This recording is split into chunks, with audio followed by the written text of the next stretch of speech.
Di video ini saya mau kasih lihat gimana caranya supaya tetap nyaman selama work from home dan juga study from home. Tertarik? Ayo kita mulai.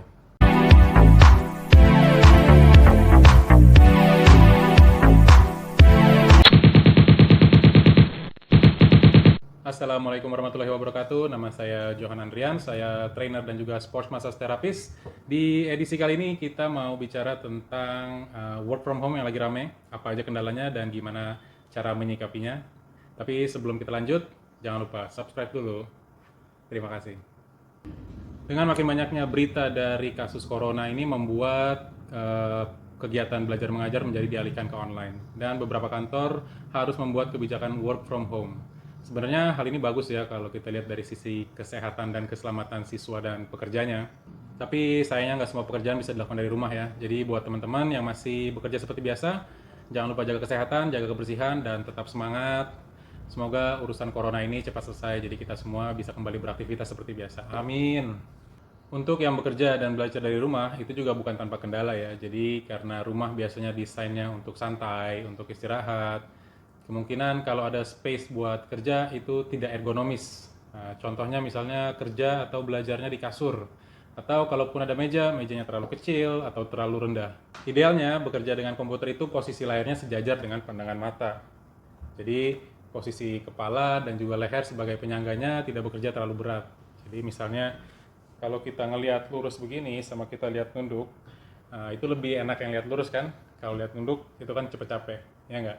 Terus juga ukuran font itu berpengaruh. Jadi kalau ukuran fontnya kecil, jadi matanya harus kerja lebih berat lagi karena size yang ukuran lebih kecil lebih susah dilihat daripada yang besar. Ini membuat otot mata dan juga leher menjadi cepat lelah.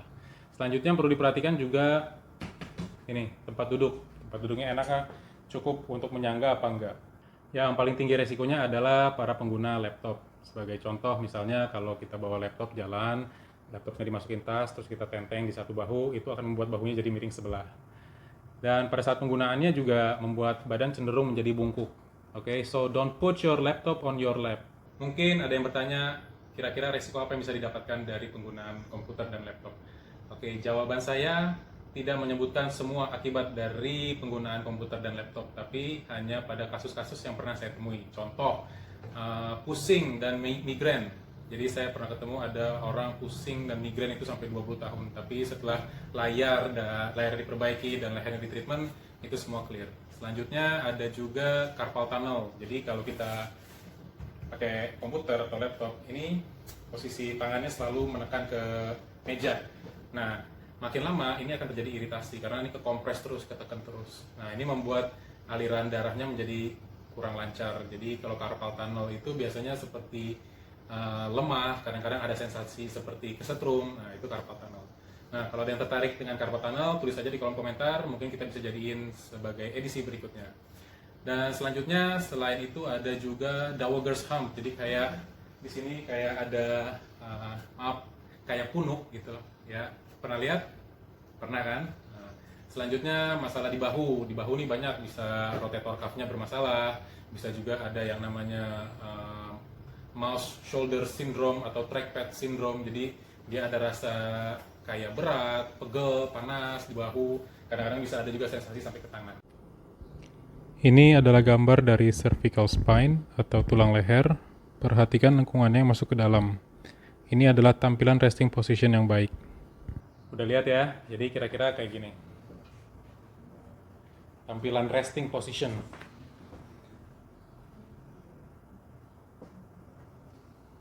Punya kalian gimana? Udah bagus belum? Jadi gimana caranya supaya kita tahu kalau posisi belajar, posisi kerja kita itu tidak ergonomis? Nah, itu gampang. Jadi pada saat kita belajar atau bekerja, itu nggak perlu waktu lama, sekitar 10 atau 15 menit udah mulai terasa nih di leher, di pundak, mulai terasa pegal, berat, panas. Itu tandanya posisinya tidak ergonomis. Ya. Selanjutnya apa yang harus dilakukan kalau udah mulai terasa-terasa kayak gitu? Kita stretching.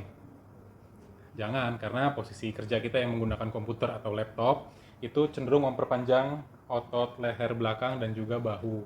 Sementara yang mau kita lakukan adalah mengembalikan ukurannya seperti ukuran yang sesuai dengan resting position. Jadi jangan di stretching, tapi harus dilatih. Latihannya gimana? Kayak gini. Oke, sekarang kita ke latihannya. Jadi latihannya kita bagi menjadi dua. Yang pertama buat leher, yang kedua buat bahu. Jadi untuk leher itu ada dua gerakan, neck flexion dan neck extension. Oke, jadi kita cuma perlu bantuan dari tangan aja sebagai resistance. Jadi ototnya ada kerja. Contohnya kayak gini. Kita neck flexion dulu ya. Jadi kita pakai jempol, kita taruh di dagu. Yang pertama kita lakukan adalah kita stretching dulu ototnya. Jadi otot yang mau kita pakai sebelah sini. Jadi pada saat stretching itu harus terasa. Tegak badannya. Oke, dari posisi tadi di puncak stretching kita mau tekan dagunya ke bawah ke arah leher atau dada.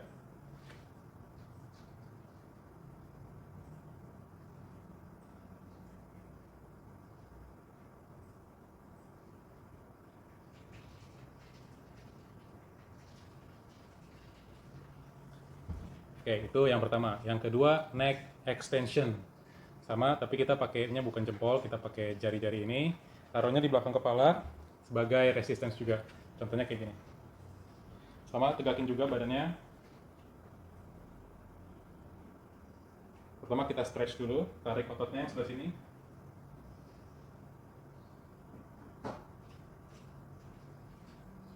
Oke, kalau udah di maksimal stretchnya, udah terasa ototnya yang mana yang ketarik, kita mau pakai otot itu juga untuk gerakin ke arah belakang.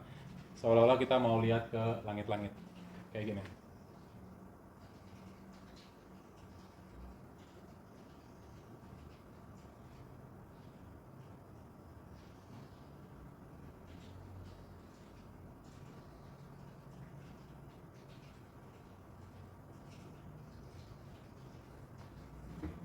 Jadi resistance yang dikasih sekitar kasih skor lah 1 sampai 10 itu kasih skor sekitar 6 atau 7. Jadi jangan terlalu ringan dan jangan terlalu berat. Sekarang kita mau ke latihan bahu, jadi yang kita lakukan cuma posisi tangannya lurus, kita mau gerakin ke arah belakang.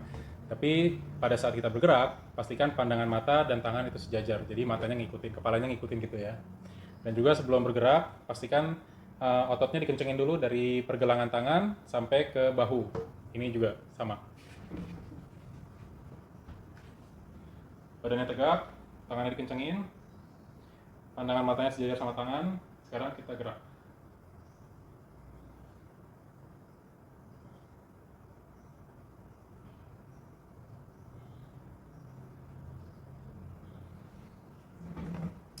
Oke, jadi pada saat akhir gerakan di posisi paling belakang itu harus terasa tarikan di punggung, agak-agak di tengah. Jadi kalau di posisi itu nggak terasa tarikan ototnya, berarti tangannya kurang kencang dan tariknya kurang jauh.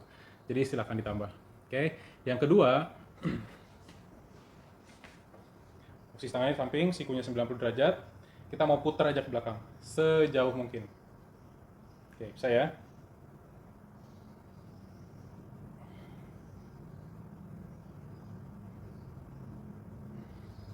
Oke, jadi pada saat akhir gerakan itu harus terasa kalau skapulanya mendekat. Nah, jadi otot di samping-sampingnya nih, di antara skapula dan skapula itu harus terasa ketarik.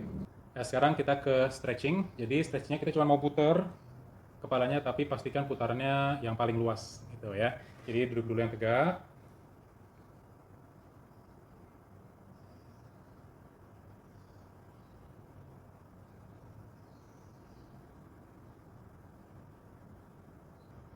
Kalau saran saya sih, jadi pada saat bekerja atau belajar, setiap 30 atau 40 menit itu dilatih dan di stretch.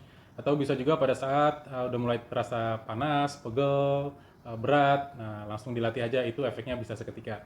Buat yang udah nyobain, tulis aja pengalaman di kolom komentar. Dan ini udah saya coba, jadi setiap latihan dan stretchingnya itu kita kasih 5 repetisi, itu nggak habis waktu 2 menit. Jadi bisa dilakukan ya. Terima kasih yang udah nonton video ini. Jangan lupa subscribe, likes, dislikes, dan komennya ditunggu. Terus untuk yang mau kasih ide untuk episode berikutnya, boleh ditulis di kolom komentar. Oh ya, untuk yang mau tahu latihan-latihan simple, stretching-stretching simple, itu bisa lihat di Instagram saya di @realjoeremedy. Sama-sama kita berbagi sehat. Sekian dulu, saya pamit. Sampai jumpa.